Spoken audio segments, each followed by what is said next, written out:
যদি ঠিকঠাক থাকে তাহলে আমরাও ঠিকই থাকবো। অতি চমৎকার ভাবে বাবাজির পরিবেশনা এবং একটা কথা বলেছে যে দিবাঙ্গনে হয়তো বা মনে একটু কষ্ট পাইছে বা রাগ করছে, কষ্ট পাইনি। যদি আমার বাবার মনে আমার কথায় কোন মানে এতটুকু যদি আমি কষ্ট দিয়ে থাকি এর জন্য বাবা আমি ক্ষমা চাই আপনার।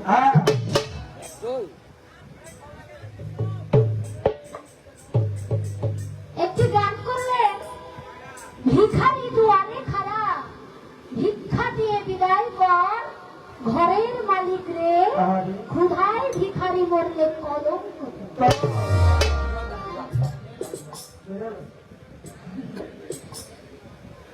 দরবারের পক্ষ থেকে একটা পালা দেওয়া হয়েছে, কি খাজা বাবার জীবনী এবং বড় পীরের জীবনী।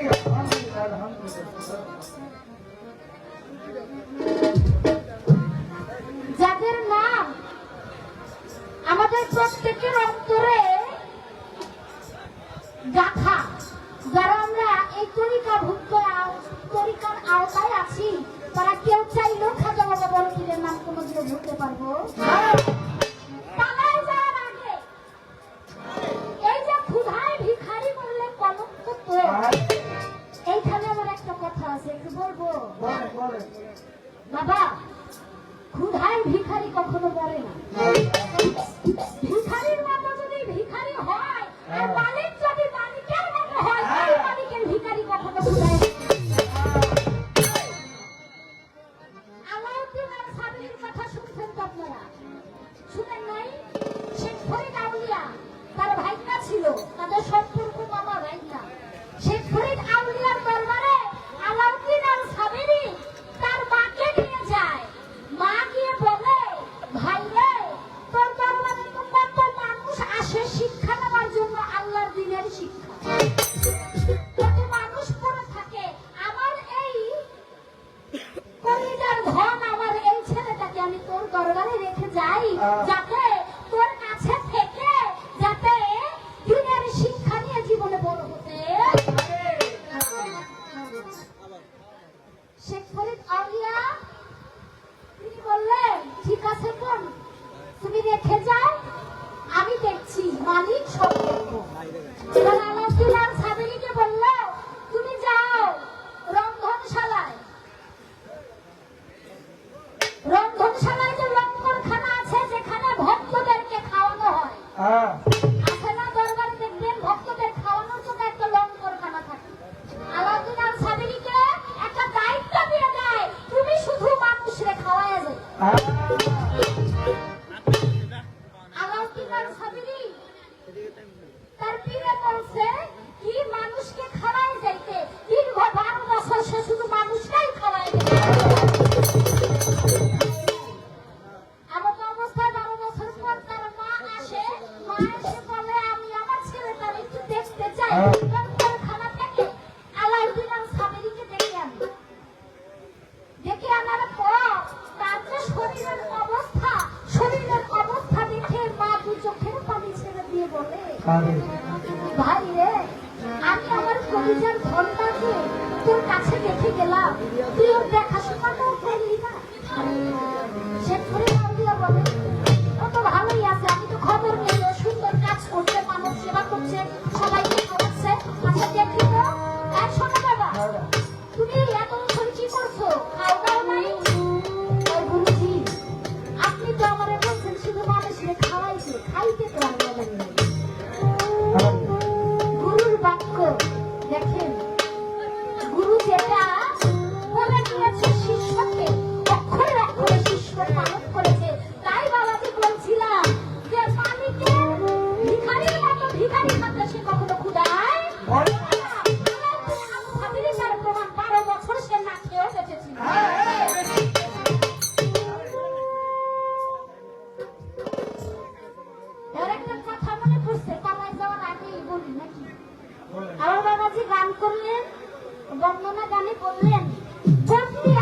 এই যে আমার ভাইরা হাসতেছে, মাথা ঝুঁকি। এত বড় মাঠটা থাকতে আপনার এই কোনো আজকের পালাটা কিন্তু দুজন অলির নাম।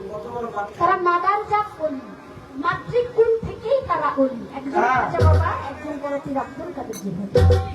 একটু সবাই আদরের সহিত বসে যাতে সারা রাত্র তাদের গুণগানটুকু শুনি। আমার বাবাকে বর্ণনা করলে বন্দি আল্লাহ, বন্দি নবী, বন্দি থাকে পাঁচজন নবী। তারপরে আরো যত অলি আউলিয়া এবং ইমাম হাসান, ইমাম হুসাইনকে তিনি সালাম পেশ করলেন। এই তিন জায়গাকে তিনি বন্দি করলেন। এখন আমি আমার বাবার কাছে জানতে চাই, এই যে বন্দি যখন করছেন পাক পাঞ্জাতনকে, আমার নবী, মা ফাতেমা, হযরত আলী, ইমাম হাসান, ইমাম হুসাইন, এই পাক পাঞ্জাতনকেই বন্দি করতেন। এদেরকে পাক পাঞ্জাতন বন্দি না করে তিনজনকে বন্দি করার কারণ, আর এই যে তিনজনকে যে বন্দি করা হইল কোন মামলায়, কত নাম্বার মামলায়? জানার দরকার আছে নাকি? কথা ঠিক না? জানার ইচ্ছা আছে না? আর আপনারা শুধু আমার সাথে থাকুন। কারণ আজকে বিশাল এক মধুর চাপ পাইছি। জীবনের প্রথম, ওই যে বললো না, আমি নিজেও আজকের শিল্পীর নাম জানতাম না, আজকে জানলাম। আমি জীবনের প্রথম পাইলাম আমার বাবাজিরে। এই যে মধুর চাপ পাইছি, আমি শুধু খোসা দিব, আপনারা শুধু মধু। আরে না, মেয়ের নাম কিভাবে কোনোদিন ভুলতে পারে? যাই হোক, পালা দিয়েছে খাজা বড় পীর, আমাকে করেছে খাজা বাবার সাথে গানে রাখার জন্য। এবং আর বাবাজি কাজল দেওয়ান সাহেব, তাকে বলেছেন বড় পীর আব্দুল কাদের জিলানী রহমতুল্লাহ আলাইহি তার নামের উপরে কিছু কথা, কিছু গান বলার জন্য। তা আমি সর্বপ্রথম আমার পালায় গিয়ে একটি গানে রাখি, আশা করি সকলের ভালো লাগে।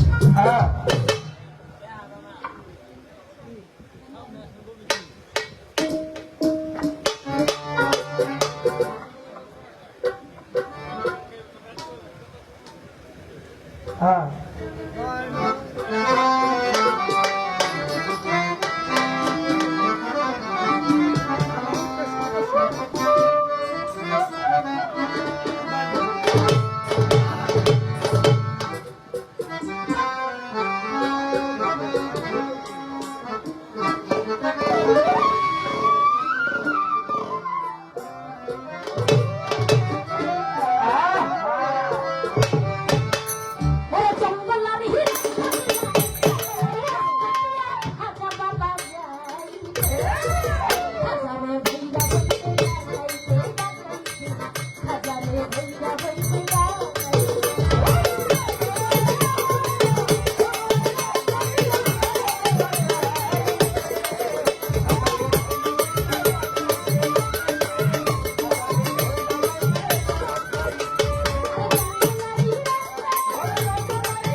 করার জন্য, চুরি করার জন্য, ছিনতাই করার জন্য। আমার খাজা বাবাই তো আমার আল্লাহর মাতার জাত করেন। খাজা বাবা বলে, তোমরা কি আসছো ডাকাতি করতে আমার কাছে কিছু চাও? আমার কাছে কোনো ধনরত্ন কিছুই নাই তোমাদের দেওয়ার মতো। ডাকাইতেরা তো পুরা ধমক টমক দিয়ে বলতেছে, আমাদের কাছে কিন্তু অস্ত্র আছে, এক কোপ দিয়া কিন্তু গলা আলাদা করে দেবো। ডাকাইতে তো জানে না আমার খাজা বাবার চোখে আল্লাহর দেওয়া সেই অস্ত্র আছে। এই অস্ত্র নরম জাতীয় অস্ত্রের থেকেও অনেক ধারালো, অনেক কঠিন অস্ত্র। আমার খাজা বাবা যখন চক্ষু ঘুরায়, চক্ষু ঘুরিয়ে যখন ডাকাইতের দিকে দৃষ্টি দেয়, খাজা বাবার চোখে নুরানি যে দৃষ্টি, ডাকাতের দিকে জালালি দৃষ্টি দেয়, দৃষ্টিতে জ্বলে পুড়ে ডাকাইত মাটিতে গড়িয়ে অজ্ঞান হয়ে যায়। এবার অনেকক্ষণ পরে ডাকাইতের হুঁশ আসে। হুঁশ আসার পরে আমার খাজা বাবার চরণে গিয়ে পড়ে বলে, ইয়া বাবা, আমরা ভুল করেছি, মাফ করে দেন। আপনি যে ইসলাম প্রচার করার জন্য পৃথিবীতে এসেছেন, আমরা যে গুনাহগার বান্দা, আমাদেরকে সঠিক পথ দেখানোর জন্য এসেছেন, এটা আমি বুঝতে পারি। এখন বাবা খাজা বাবার চরণে গিয়ে মাপ চেয়ে কলমা পড়ে মুসলমান হয়ে গেল। খাজা বাবা কলমা পড়াইল, লা ইলাহা ইল্লাল্লাহু মুহাম্মাদুর রাসূলুল্লাহ। তাই কবি গানের মধ্যে বলেছে, আরে হুশ পাইয়া ডাকাইতের দল,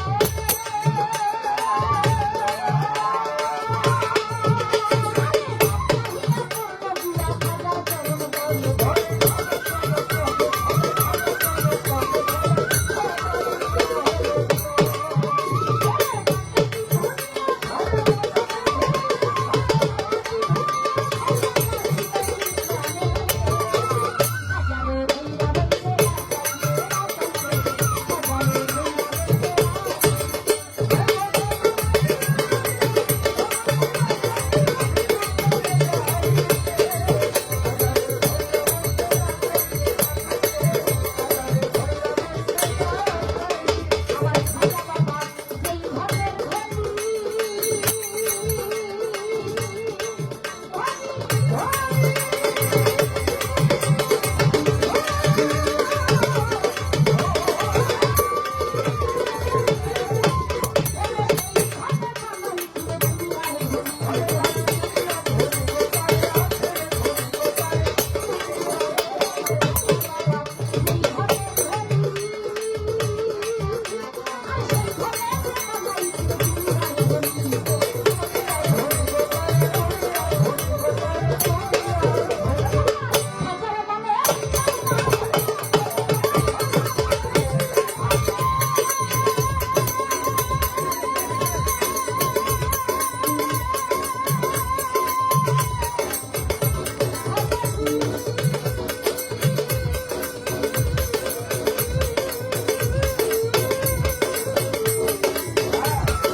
একটু আগে তো জিজ্ঞেস করছিল তো পালায় যাওয়ার আগে, এবং যে আমার বাবার যে দাঁড়াইবো মুরব্বী আব্দুল কাদের জিলানী মাহমুদ সুবহানী, এইখান থেকে একটা জানার বিষয় কি, এই যে বড়পীর বড়পীর বড়পীর বাবা, ছোট্ট করে একটা প্রশ্নই, মানে একটাই জানার আমার আশা থাকবে, শুনি শুধু বড়পীর পীরের সর্দার, তার আগে কোনো পীর, মানে তিনি পীরের সর্দার, যত পীর মাশায়েখ ওলি আউলিয়া এই পৃথিবীতে আছে, সবার সর্দার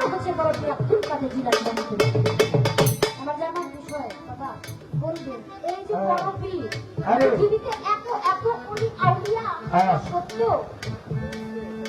কারণ আমার বড় পীরের যে পিতা ছিলেন জন্মদাতা পিতা আবু সালেহ জঙ্গি মুসা তিনিও কিন্তু হ্যাঁ।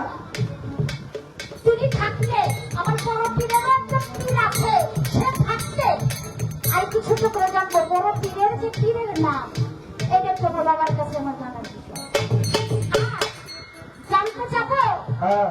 তার পীর বা তার পিতা আবু সালেহ জঙ্গি মুসা আরো যত অলি আউলিয়া আছে তারা থাকতে তাকে কেন বড় পীর বলে উপাধি দেওয়া হয়? হ্যাঁ, হ্যাঁ, আরে।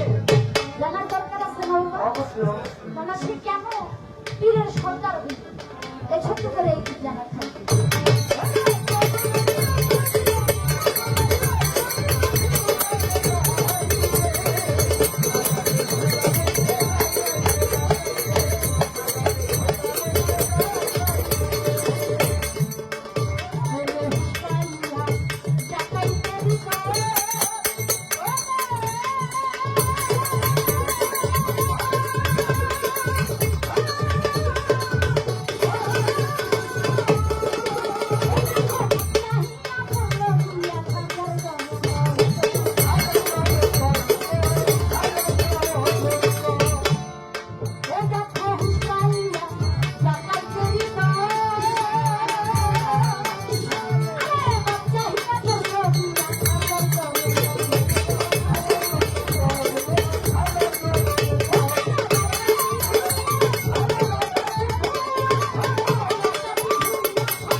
হ্যাঁ।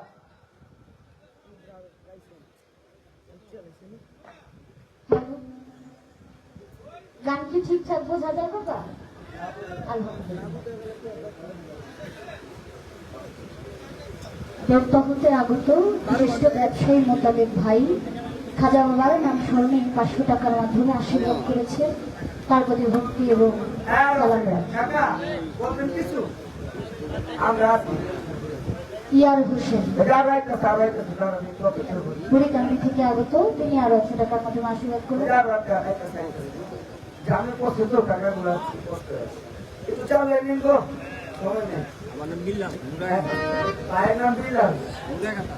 দিল্লাল ভাই আরো 100 টাকার মাধ্যমে আশীর্বাদ করেছেন খাজা বাবার নাম স্মরণে।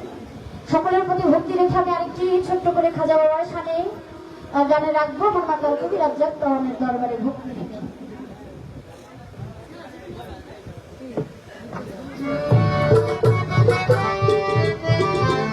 হ্যাঁ। প্রেম না করে দে, হ্যাঁ, দাদু বলো। হে মাস্তানা করে দে, হ্যাঁ। পাগল করে দে। তোরে খাজাতে আমারে আরে বাবা, তোর চরণ ধুলি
Thank you.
আমাদের আজকে কর্তৃপক্ষ থেকে পালা দিয়েছে আউলিয়া কুলের শিরোমণি মাহবুবে সুবহানী কুতুবে রাব্বানী হযরত বরকবীর আব্দুল কাদের জিলানী রাহমাতুল্লাহ আলাইহির জীবনী গাইতে হবে। অতএব রাসূল হিন্দ সুলতান গরিবের বন্ধু গরিব নওয়াজ হযরত খাজা মঈনুদ্দিন চিশতি রাহমাতুল্লাহ আলাইহি ওনার জীবন সম্পর্কে আলোচনা করবে। বাংলাদেশের এই সময়ে প্রখ্যাত গায়িকা দিবামণি তার প্রতি হাজার হাজার ভাট্টা পড়েছে এবং আমাকে বরকবীর আব্দুল কাদের জিলানী রাহমাতুল্লাহ আলাইহির আলোচনা করার জন্য বলেছে। মাদারজাত অলি, মস্ত বড় অলি। তোমার সব কথা আমার মুখে বলা সম্ভব না, সবটা আমি জানিও না। এর মাঝে অনেক ভুল ত্রুটি হতে পারে। আপনারা জ্ঞানী গুণীজন যারা আছেন, সাধুগুরু, নিজ গুণে সকলে ক্ষমা সুন্দর পৃথিবী দেখে। প্রথমবারে পালা নিয়ে পালার আগেই একটা পালা আরম্ভ করে দিলেন ঝগড়া। মানে পায়ে পাড়াটা ঝগড়া করে না, সেরকম আর কি। এটা কেউ কোনোদিন ধরেও না, বন্ধনা কেন কোনো ধরা ধরিনি, কিন্তু উনি ধরে বসলেন আমাদের কি যে বন্ধি আল্লাহ, বন্ধি নবী, বন্ধি জগতের জননী। তারপরে বলেছি ইমাম দুই ভাইয়ের চরণ বন্ধু। এখন বললেন যে যে বন্ধনা করলেন, বন্ধি করলেন, এটা কোথায় করলেন, কিভাবে করলেন? আসলে এটা কিসের বন্ধি? সারা জীবন শুধু বলে গেলাম বন্ধি করি বন্ধি করি, কিন্তু বন্ধি করতে পারি না। এই বন্ধন হচ্ছে হৃদয়। আমার হৃদয়ের মাঝে তোমাকে রাখবো, তোমায় আমি যেতে দিব না। আমার যে পরম স্রষ্টা, আমার যে আল্লাহ, আল্লাহ পাক কোরআন শরীফে বলেছে, হে বান্দা আমি তোমার ঘাড়ের শাস্ত্র ঘুরতে অতিথি করি। আল্লাহ কোথায়?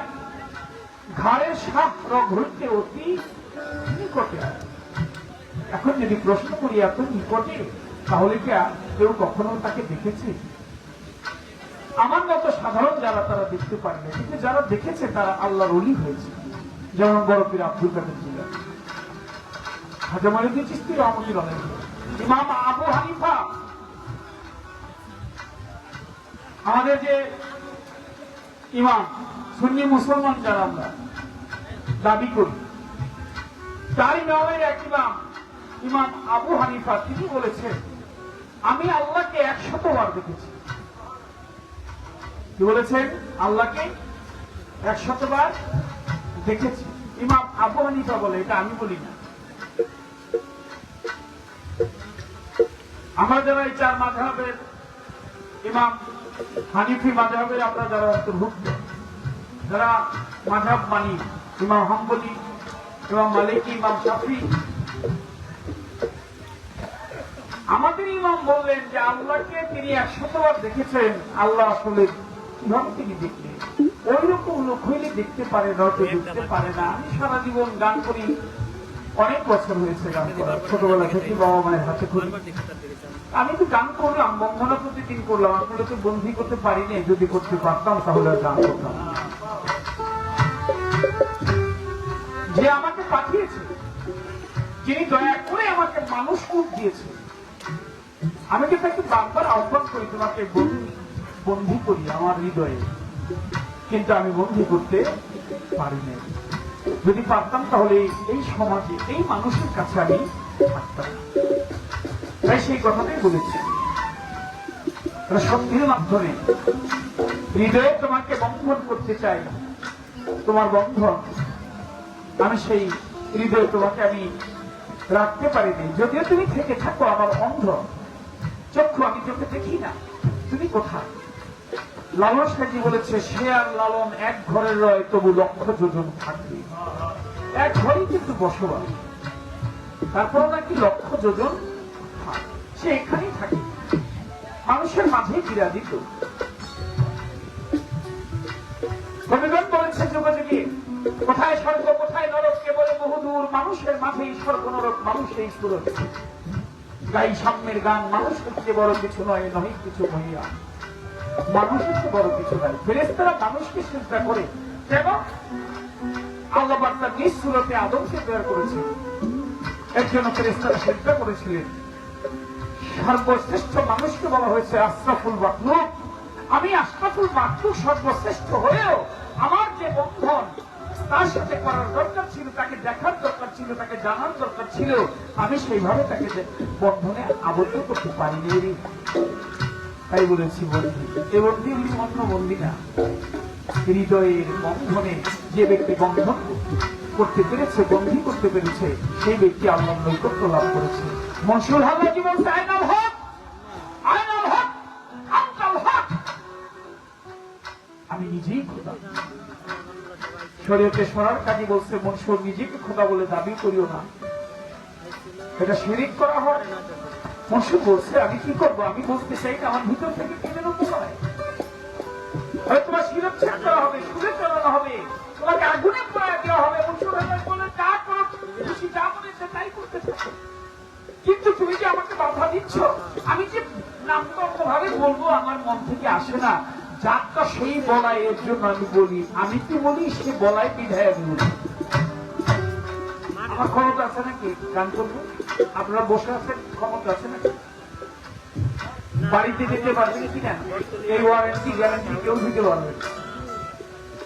ও দেখেছি সারাত্র গান করেছে, বাড়ি গিয়েছি, সকালবেলা ফোন এসছে, কাজল ভাই আমাদের যে সভাপতি ছিল উনি টেকচারে চলে গেল। বহু আসলে আসলে গান গাইতে গাইতে গায়ক করে গেল, চলে গেল, এরকম হয়েছে। তার জন্য আছে যে ব্যক্তি আল্লাহর পথে সিরাতুল মুস্তাকিম যারা হয়েছে, মুস্তাকিমের পথে যারা গিয়েছে, আল্লাহ পাক কোরআন শরীফে বলেছে আলহামদুলিল্লাহি রাব্বিল আলামিন আর রহমানির রহিম মালিকি ইয়াউমিদ্দিন ইয়্যাকা না'বুদু ওয়া ইয়্যাকা নাস্তাঈন ইহদিনাস সিরাতাল মুস্তাকিম।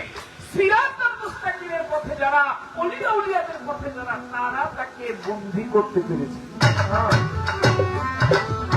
আর বলবো না, ছোটটি গান রাখি, তারপর তার প্রশ্ন ছাড়া দুটি, তাদের সম্ভব বলার চেষ্টা করবো। অনেক মুরব্বীরা আসছেন গান শোনার জন্য। ধন্যবাদ। যুবকরা একটু তোমরা সুন্দরভাবে বসো, তোমাদের অনেক শেখার আছে। যৌবন গায়ে যান, তার শেখার সময়, এই সময় শিখতে না পারলে আর পরে পারবে না।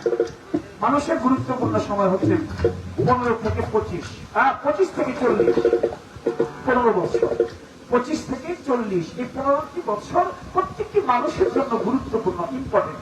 এই সময়টা পার হয়ে গেলে তারপরে যে শিখতে যাবে সেই শিখার কোনো কাজ আর রোগের সঙ্গে ধরবে, আর শেখা হবে না।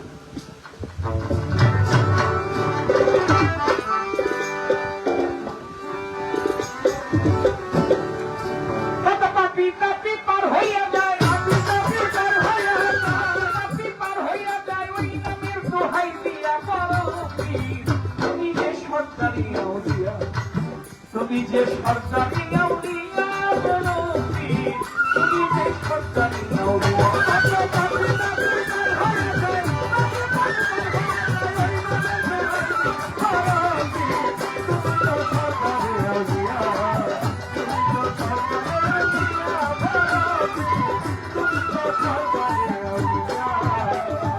এখানে প্রশ্ন করলেন বড় পীর, উনি বড় পীর হইলেন, খাজা বাবা ছিল, তারও বড় পীরের তো পীর আছে, বড় পীরের পীরের নাম কি? উনি বড় পীর হইতে পারলেন না কেন? কারণ কি? বড় পীরের পীরের নাম হচ্ছে আবু সাইদ মাখজুমি রহমতুল্লাহ। বড় পীরের পীরের নাম আবু সাইদ মাখজুমি রহমতুল্লাহ। তার হাতে তিনি বায়াত হয়েছেন, তবে বিভিন্ন বিদ্যায় বিভিন্ন মানুষের কাছ থেকে তিনি জ্ঞান অর্জন করেছেন, বিভিন্ন অলিদের কাছ থেকে, বিভিন্ন তৎকালীন সময়ে যত শ্রেষ্ঠ বুজুর্গান ছিলেন তাদের সান্নিধ্য তিনি লাভ করেছেন এবং তাদের কাছ থেকে জ্ঞান অন্বেষণ করেছেন, জ্ঞান তিনি নিয়েছেন। অর্থাৎ পীরের নাম আবু সাইদ মাখজুমি রহমতুল্লাহ।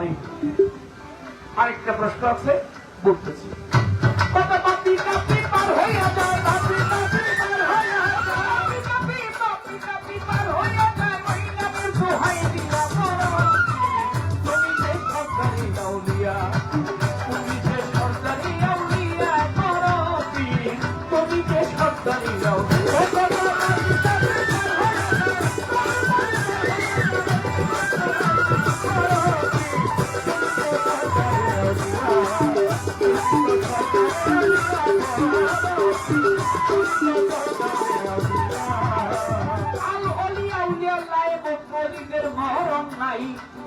অলিয়া উলিয়ার রায় মতো আল অলিয়া উলিয়ার রায় মতো অলিদের মহরত নাই বলেছে দিনের নবী আর বলেছে সাইকো কথায় আর বলেছে আর বলেছে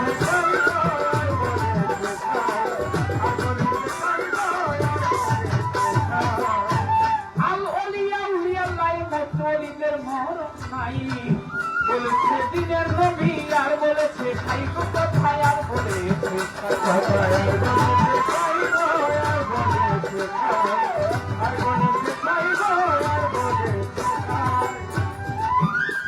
কত পাপি পাপি পার হইয়া যায় কত গুনাহগার পার হইয়া যায় ওই গানের দোহাই দিয়া তুমি যে সরকারি আউলিয়া তুমি যে সরকারি আউলিয়া তুমি যে সরকারি আউলিয়া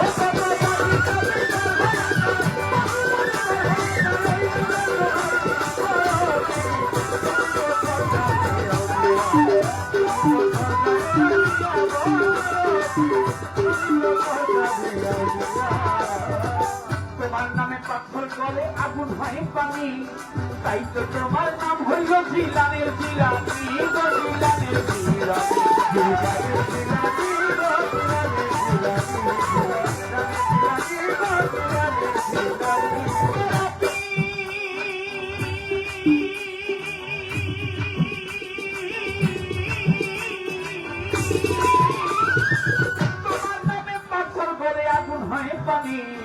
তাই তো তোমার নাম হইল জিলানের জিলানি জিলানের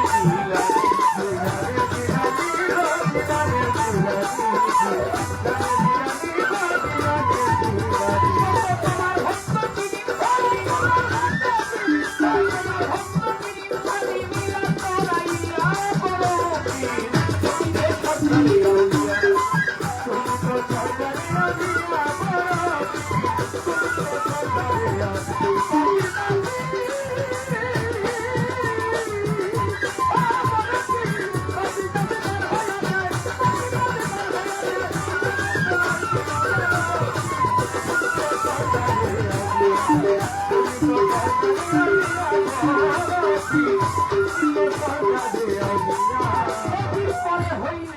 নবীর পরে হইলে নবী নবীর পরে হইলে নবী তুমি হইতা নবী বারু পথের ওই বেলায়েতের ব্যবসা তুমি বারু পথের খুবই গো বারু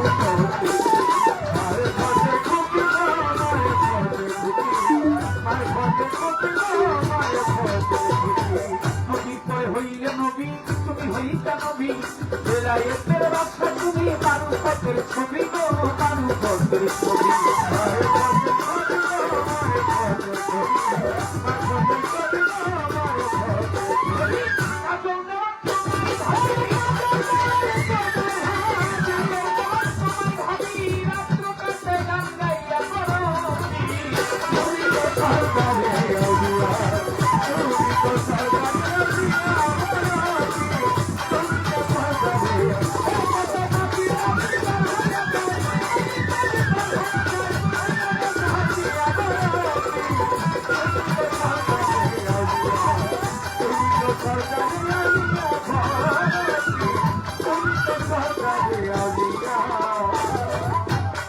আই ছেলেরা আই মেয়েরা ফুল তুলতে যাই আমরা গোলাপ তুলতে যাই বিমানটি তুলতে যাই ফুলের একটা মালা গেঁথে ধরে পড়া আই ছেলেরা আই মেয়েরা ফুল তুলতে যাই আমরা ফুল তুলতে যাই ফুলের একটা মালা গেঁথে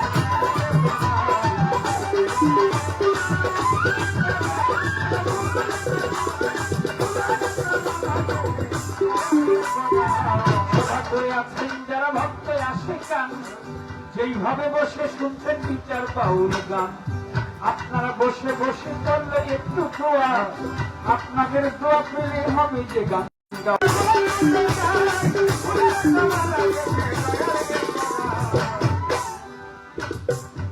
হযরত বারাপি আব্দুল কাদের জিলানী কেন পীর হইল জানা থাকলে কাজেও দেওয়ান তুমি এই কথা কি বলো আরো তো অলিগণ ছিল তারা কেন বড় পীর হইতে পারে না সবার মাঝে এই কথাটি তুমি ভেঙ্গে বলো না রুহানি জগতে আল্লাহ পাক যখন রুহগুলি সৃষ্টি করতে লয়, সেই রুহুতে আপনি আমি আমরা সবাই ছিলাম সমুদয়। আমরা এক সময় আল্লাহকে মিশেছিলাম। আল্লাহ পাক সৃষ্টির মনোবাঞ্ছা হয়েছে তাই মানুষ সৃষ্টি করবে, রূহ সৃষ্টি করবে।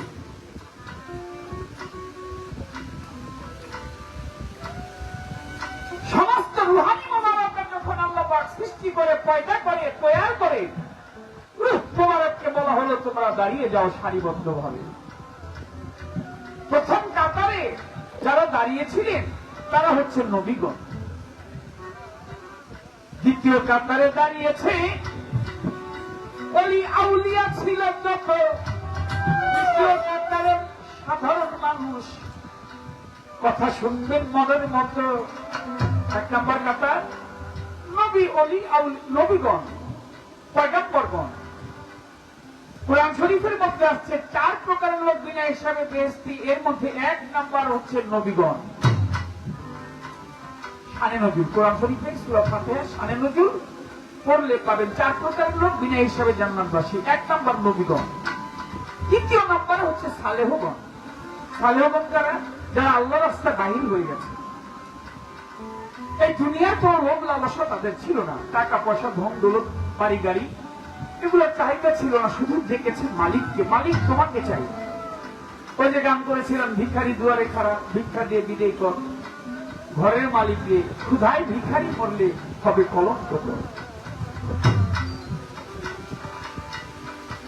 তাহলে মালিক আমার ঘরের ভিতরেই আছে। আমি যে আগে বললাম তাকে আমি দেখি না, আমি সাধারণ। যারা দেখেছে তারা আল্লাহ রাহে চলে গেছে। সালেহগণ তারা বিনা হিসাবে জান্নাতবাসী। তৃতীয় নাম্বার হচ্ছে শহীদগণ, যারা আল্লাহর পথে গেছে শহীদ হইয়া। ওই ব্যক্তিরা জান্নাত পাইবে ঘোষণায় আল্লাহ দিয়েছে করিয়া। চতুর্থ নাম্বারে সিদ্দিকগণ, যারা বিশ্বাসী বটে। আল্লাহ পাক বলেছে ওই বিশ্বাসীদের নিকটে আমার বিশ্বাসীগণ জান্নাতবাসী। প্রথম বিশ্বাসী হয়েছিলেন নাম তার আবু বকর সিদ্দিক। 4 খলিফার প্রধান, 4 খলিফার একজন। হযরত আবু বকরের নাম আবু বকর ছিল।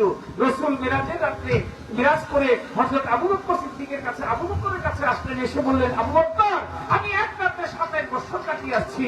আবু বকর সঙ্গে সঙ্গে বলে উঠলেন, রাসূল আপনি এক রাতে 27 বছর কাটিয়েছেন, আমি কথাটা বিশ্বাস করলাম। নবী বলল তুমি আজ থেকে সিদ্দিক হয়ে গেলে। সুবহানাল্লাহ। আবু বকর সিদ্দিক হয়ে গেলেন, নামের টাইটেল লাগিয়ে দিলেন। সিদ্দিকগণ বিশ্বাসী, আল্লাহকে যারা বিশ্বাস করেছে। তাহলে ওলি আউলিয়া যতজন এই জগতের ভিতরে কাজের কাজটা করে যখন আমার আপনি বড় আনি হযরত বড় পীরের রুহানি মোবারক তখন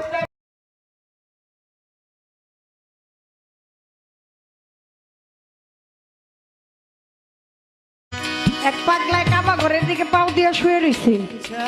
তৎকালীন সময়ে মস্ত বড় মাওলানা ছিলেন, নাম ছিল তার জালালউদ্দিন রুমি। জালালউদ্দিন রুমি কয়, এই পাগলা,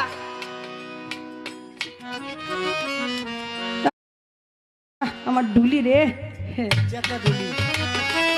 ঢুলির বাজনায় সন্তুষ্ট হয়ে আমার কাকাজি তাকে অনেকগুলো টাকা পুরস্কার করলেন। আমার ঢুলি ওস্তাদের পক্ষ হইতে মাতাল দেওয়ান বাবলি সরকার আপনাকে সালাম শ্রদ্ধা জানাইতেছি।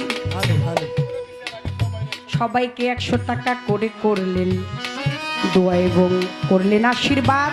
ওরে আমার পাঁচপীর বাবা, তুমি আজকে পূরণ করো সকলের করে যাচ্ছে যেইভাবে ইবাদত। জালালউদ্দিন রুমি কয়, এই পাগল, কাবা ঘরের দিকে পাও দিয়ে শুয়ে রয়েছো, বিষয়টা কি? তুমি জানো না এটা আল্লাহর ঘর? পাগলায় ঘুমের তুই টাম দিয়া মাথা খাও জের কয়া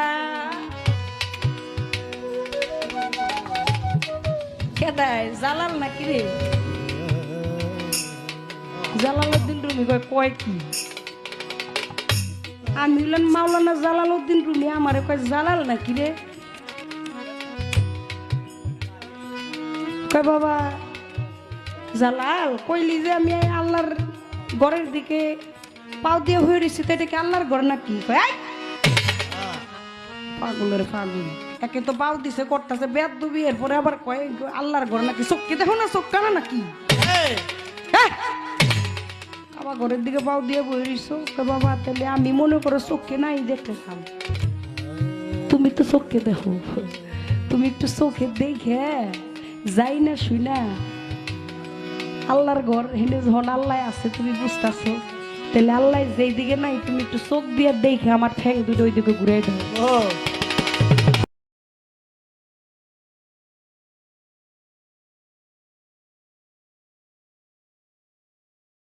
ধৈর্য ধরে নীরব থাকেন আপনারা যতই আশেকগণ। আমার শিষ্য দাঁড়াইয়া বলে গুরুরে নাকি আলগা বাড়ি দিতে চায় এখন। কই এই বাড়িতে আপনি ব্যথা পাইবেন না, দেখছেন নি সাহস কি? কই কার গোলার দান খাইয়া ইন্দুর লোতা লোতা। আমার বিলাই আমারে কই মেও, আমারে বলে কয় একটু গুরুরে আলগা বাড়ি দিয়া লই। এটা এটা এটা কি মানে এই কথাটা কি? এটা কি বেয়াদবি কথা না? এই শিষ্য, এই কথা কি আপনি বলতে পারেন? আর এটা কি আপনার মুখে আশা করা যায়? অতি ভক্তি সুরের লক্ষণ আগেই বুঝছিলাম, যে ভক্তি দিয়া তো সেরে 3 পোয়া দিতাছে আমারে, এটা তো আমি বুঝতাছি, আর তো কেউ বুঝতাছে না। হ্যাঁ, তাই কইতাছে কই গুরুর একটু আলগা বাড়ি দিয়া লই, আলগা বাড়ি দিতে আইছে আমারে। আরে শুনেন, গুরুরে আলগা বাড়ি দিবেন কখন? যদি আপনার গুরু যদি আপনার দিকে একটু আর নয়নে চায়, আপনি তো জল্লা পুরে এমনি শেষ হয়ে যাবেন গা। এই কথা মুখে আনাও পাপ, এটা আজকে বলছেন আমার সাথে, আর কোনোদিন এই কথা বললেন না। এবার বলে এই জায়গার নাম হলো পড়শি, যাহা আছে বিশ্ব ব্রহ্মাণ্ডে তাহাই আছে মানব ভাণ্ডে। আপনি বলেছেন, আমি বলবো তার চাইতেও একটু বেশি আছে। হ্যাঁ, আপনি তো কইবেনই, কারণ আপনি উজাইনার বাপ না। যারা উজাই বেশি আর একটু বেশি কয়, এটা কোনো বিষয় না, আমি এটা কিছু মনে করি না। কারণ গুরু শিষ্য পালা, আপনি প্রকৃত একজন শিষ্য, আমি তো আর গুরু না। কারণ আমি তো আগেই বলেছি, যখন গুরু শিষ্য পালাটা দেয়, যে আমি প্রকৃত পক্ষে আমার গুরুর ভালো একজন শিষ্য আমি হইতে পারি নাই। তাহলে আমাকে যে দায়িত্ব দিয়েছে, আমি প্রত্যেকটা গুরুর পক্ষ নিয়ে যেন আজকে 2-1টা কথা বলতে পারি। আপনারা সবাই আমার জন্য দোয়া করবেন, এই কথাটা বলছি না বাবা? তো এটা বলার কারণ কি? তারপরেও আপনি যদি মনে করেন আপনার গুরু, আপনার যে আসল গুরু, সেই গুরুর জায়গায় যদি আমাকে না বসান, তাহলে আপনি কখনো শিষ্যের পালা থেকে গান গাইতে পারবেন না। আর আমি যদি নিজেও গুরুর পালায় না বসি, গুরুর রূপে না বসি, তাহলে আমিও কখনো গুরুর পক্ষ নিয়ে গান গাইতে পারবো না। একটা রিকশাওয়ালাকে যদি নবাব সিরাজদৌলার পাঠ দেয়, আর সে যদি মঞ্চে গিয়া মনে মনে কয় যে আমি তো রিকশাওয়ালা, আমি চালাই রিকশা, আমি নবাব সিরাজদৌলার পাঠ কিভাবে করব? তার পাঠ হবে? পাঠ হবে কিনা? পাঠ হবে না। সে রিকশা চালাকের যাই করুক, সে মঞ্চে দাঁড়ায়া সে ওই বিশ্বাসটা, ওই বিষয়টা রাখতে হবে যে না, আমাকে যখন মঞ্চে উঠাইছে তাহলে আমি নিজেই সিরাজদৌলা, তাহলে হবে তার পালা। আপনার আগে গুরু বললে আমার মানতে হইব, তারপরে হবে পালা। এখন আপনি দাঁড়ায়া বলবেন যে না, আমি তো আপনারে ভক্তি করি, বিশ্বাস করি, আমি আপনারে গুরু বলে মানি। তা গুরু বললে মাইনা আবার গুরুরে আলগা বাড়ি দিতে চান, এটা আবার কেমন গুরু মানা? আজকে আমি না, আপনি যা